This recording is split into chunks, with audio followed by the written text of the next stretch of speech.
सो हाय learners, कैसे हैं आप सब। आई होप आप सभी बहुत अच्छे होंगे। I welcome you all on this wonderful platform powered by physics वाला। तो मैं आपकी मैथमेटिक्स मेंटर यानी कि नीतू गुप्ता आप सभी के सामने एक नए सेशन के साथ आ चुके हैं, जहां पे आज के सेशन में हम डिस्कस करने वाले हैं कि ऐसे क्या गलतियां हैं जिन्हें हमें अवॉइड करना है अपने एग्जाम सेंटर पे सीयूईटी एग्जाम के। तो चलिए बात करते हैं सबसे पहले तो कि सबसे पहले आपको अपना जो भी एग्जाम है उसकी टाइमिंग जाननी है। तो वन बाय वन सारी चीज़ों को डिस्कस करते हैं। तो सबसे पहले आपको एग्जाम सेंटर पे पहुंचना है आधा 1 घंटे पहले। कोशिश करिए कि आप 1 घंटे पहले एग्जाम सेंटर पे पहुंचे, और आपका एग्जाम किस दिन है और किस टाइमिंग पे है ये जानना बेहद जरूरी है। तो पहले हम टाइमिंग जान लेते हैं कि किस पर्टिकुलर एग्जाम का क्या टाइमिंग रहने वाली है। ठीक है, तो बच्चों ये है आपका कुछ टाइमिंग का डेटा, जहां पे अगर हम बात करें फिजिक्स का, तो फिजिक्स का एग्जाम जो है 14 मार्च और 12:45 टू 2:30 PM पे है। अगर हम बात करें केमिस्ट्री की, तो केमिस्ट्री है हमारा 15 March 4:30 to 6:15 PM। Mathematics 21 March 12:45 to 2:30 PM। वहीं पे आपका जो लाइफ साइंस का एग्जाम है ये होने वाला है 22 मार्च को 12:45 टू 2:30 PM। तो आपको सबसे पहले तो अपनी टाइमिंग जाननी है कि आपका एग्जाम किस दिन है और किस वक्त है। ठीक है, तो टाइम ना आप सभी को आप आई होप क्लियर हो गया होगा, जिसको भी थोड़ी कन्फ्यूजन थी। वैसे तो आपको एडमिट कार्ड मिल ही गया होगा। तो चलिए बात करते हैं कि क्या क्या मिस्टेक्स हैं जो आपको अवॉइड करना है एग्जाम सेंटर पे। तो सबसे पहले बात करते हैं कि सेंटर पे पहुंचते वक्त क्या क्या हम गलतियां कर सकते हैं। Reach on time. ठीक है, आपको सेंटर पे टाइमली पहुंचना है। ठीक है, अगर आपका पेपर है दोपहर में तो कोशिश करिए 12:45 पे अगर एग्जाम है तो कोशिश करिए कि 11:30 तक आप सेंटर पे पहुंच जाए, 12 तक पहुंच जाए, ज़्यादा लेट मत करना। ठीक है, क्योंकि कभी कभी क्या होता है कि बच्चे बहुत ज़्यादा होते हैं, तो वो जो प्रोसीजर होता है कि बैग वैग रखना, फिर लाइंस में बायोमेट्रिक होना, चेकिंग करना, तो इसमें ज़्यादा टाइम लग जाता है। और आधा घंटा पहले तो वैसे भी हर एक एग्ज़ाम का जो गेट होता है वो क्लोज कर दिया जाता है। तो कोशिश करिए कि आप कम से कम 45 मिनट पहले तो पहुँच ही जाए सेंटर पे। दूसरी चीज़ कि एडमिट कार्ड आपको ज़रूर लेके जाना है। एडमिट कार्ड, ठीक है, एडमिट कार्ड साथ साथ और क्या लेके जाना है, फोटो आईडी।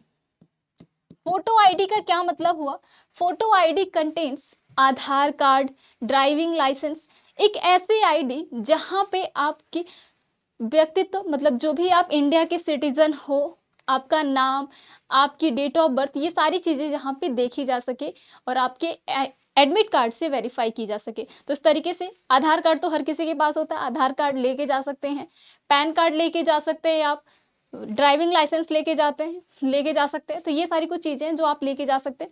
साथ ही साथ कोशिश करिए फॉर अ सेफर साइड कि एक फ़ोटो ज़रूर लेके जाएं।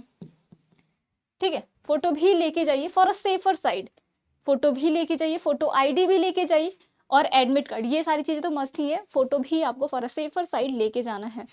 ठीक है, ये आपको सेंटर पे पहुंचने से पहले ये चीज़ें ध्यान में रखनी है, लेके जान मतलब है या नहीं।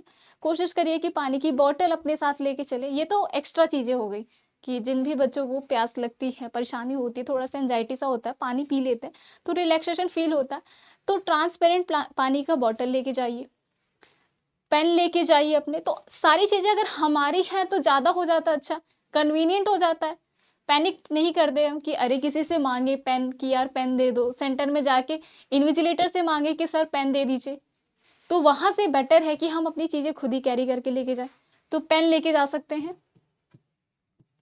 ठीक है, रफ मतलब रफ शीट के लिए आपको स्क्रिबल पैड या फिर रफ पेजेस, रफ शीट्स आपको वहीं पे प्रोवाइड की जाएंगी। तो इस चीज़ के लिए मत टेंशन लेना कि क्या रफ पेज भी लेके जाना है, बिल्कुल नहीं। पेन लेके जरूर जाना चाहिए, है ना, खुद के लिए तो लेके जाना ही चाहिए।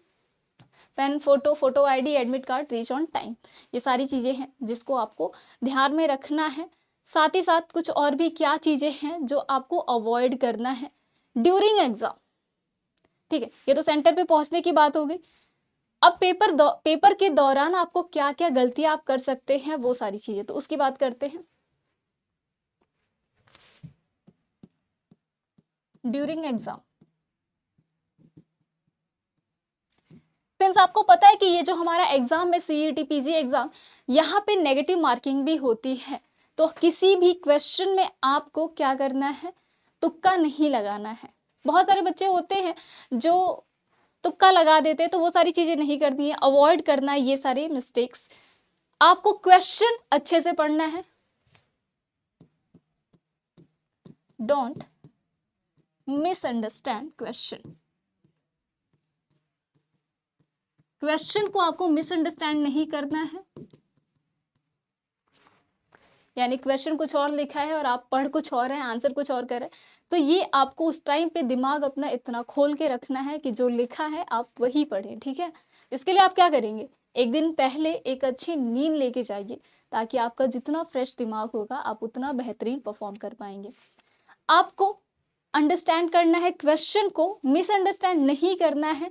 एग्जाम को, पैटर्न को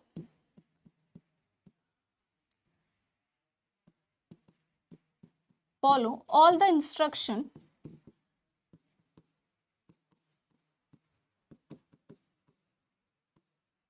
of exam pattern। आप जाएंगे तो स्टार्टिंग में ही आपको एग्जाम पैटर्न के बारे में सब कुछ बता दिया जाएगा, हर एक डिटेल में आपको उसके इंस्ट्रक्शंस को पढ़ना है। ये नहीं कि मुझे ऑलरेडी पता है कि नेगेटिव मार्किंग होती है, इस तरीके से क्वेश्चन बनते हैं, मुझे पता है, आप सभी को पता है। हाल ही में जस्ट इस साल आपके चेंजेस हुए हैं CUT PG में।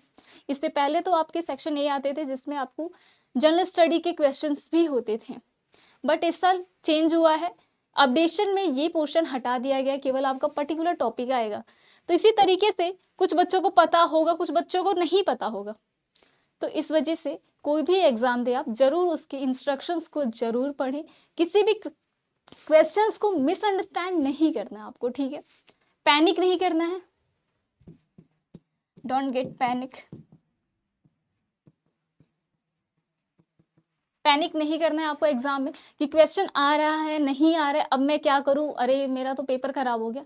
पेपर आपका अच्छा हुआ या नहीं वो बात की बात देखी जाएगी, लेकिन फिलहाल जो आपको टाइम दिया गया है उस 2 घंटे में आप अच्छे तरीके से परफॉर्म करिए, एग्जाम अच्छे से दीजिए। उस समय आप पैनिक मत करिए, उस समय आप फ्यूचर मत देखिए कि एग्जाम क्वालिफाई होगा या नहीं, अपना अच्छे से करना है। क्योंकि ये सारे जो भी थॉट्स हैं, ये जैसे ही हमारे दिमाग में आते हैं हम पैनिक हो जाते हैं, पैनिक क्रिएट कर देते हैं, बहुत ही एंजाइटी में चले जाते हैं और इस वजह से हमारा पेपर खराब हो जाता है। तो इस वजह से पैनिक आपको नहीं होना है, ठीक है।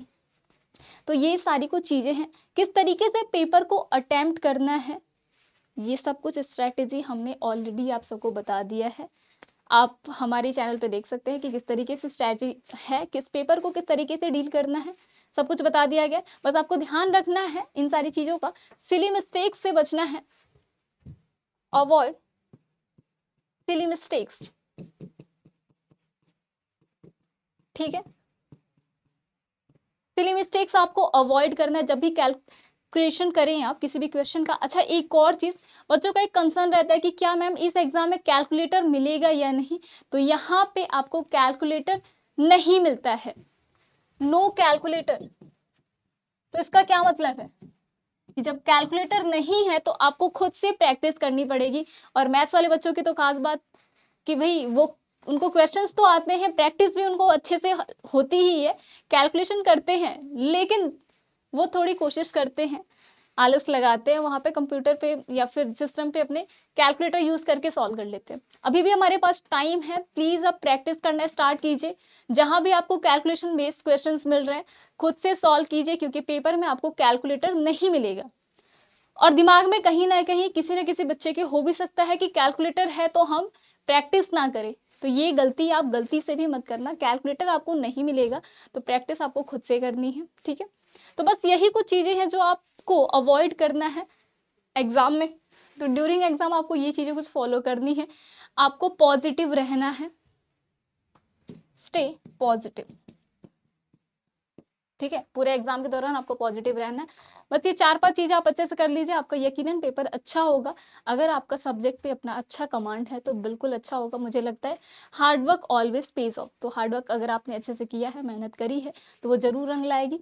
और एक बार फिर से बता दूं बच्चों की पेपर जो भी है आपका, उसकी क्या टाइमिंग है, टाइमिंग आपको ज़रूर देखना है कि किस पर्टिकुलर एग्ज़ाम की क्या टाइमिंग है, किस दिन है, उसके अकॉर्डिंग अपनी प्रिपरेशन करिए। अगर आपका सेंटर आपके घर से बहुत दूर है, तो अपनी टाइमिंग देख लीजिए, उसके अकॉर्डिंग आप प्लान करिए कि किस वक्त पे पहुँचे, कि हम परेशान भी ना हो, हमें हेडेक भी ना हो, टाइमली वहाँ पे एग्ज़ाम सेंटर पे पहुँच भी जाए और चीज़ें अच्छी हो भी जाए। तो आप देख सकते हैं, अपनी अपनी कन्वीनियंस के अकॉर्डिंग चीज़ें कर लेना, ठीक है। तो सेंटर पे आपको टाइम से पहुंचना है, फोटो आईडी लेके जाना है, एडमिट कार्ड लेके जाना है, फॉर सेफर साइड फोटो लेके जा सकते हैं, पेन लेके जा सकते हैं, वाटर बॉटल लेके जा सकते हैं, ताकि आप आराम से परीक्षा दें, है ना। तो चलिए बस मिलते हैं इसी के साथ एक दूसरे सेशन में, जहाँ पे हम बात कर रहे होंगे किसी नए टॉपिक पे। तो आज के सेशन में इतना ही। Wish you the best and सबको wish you the best, all the very very best. And अपना अच्छे से करके आना, जो होगा वो देखा जाएगा, आप अपना 100% करना। बाद में ये क्वेश्चन नहीं होना चाहिए कि शिट, इस चीज़ की कमी की वजह से हमारा एग्ज़ाम क्रैक नहीं हो पाया। तो ये कुछ नहीं, एक एक्सक्यूज़ नहीं आपका बनना चाहिए। आप अपना 100% दो, बाद में आपके ज़बान से यही बात आनी चाहिए कि मैंने तो अपना 100 दिया था बट फिर भी नहीं हो पाया, तो मैं इससे ज़्यादा नहीं कर सकता था उस टाइम पे। हाँ, अब मैं नेक्स्ट एग्ज़ाम के लिए इससे ज़्यादा मेहनत करूँगा। इस तरीके का एटीट्यूड रखना। बेसिकली कहने का ये है कि आप अपना 100% दीजिए। अगर आपने पढ़ाई बहुत ईमानदारी से करी है तो रिजल्ट आपके फेवर में आएगा। तो पैनिक मत करिए, अच्छे से खुशी से एग्ज़ाम दीजिए। इट्स जस्ट अ एग्ज़ाम, हो जाएगा अच्छे से क्लियर। तो wish you the best and all the very best, best of luck.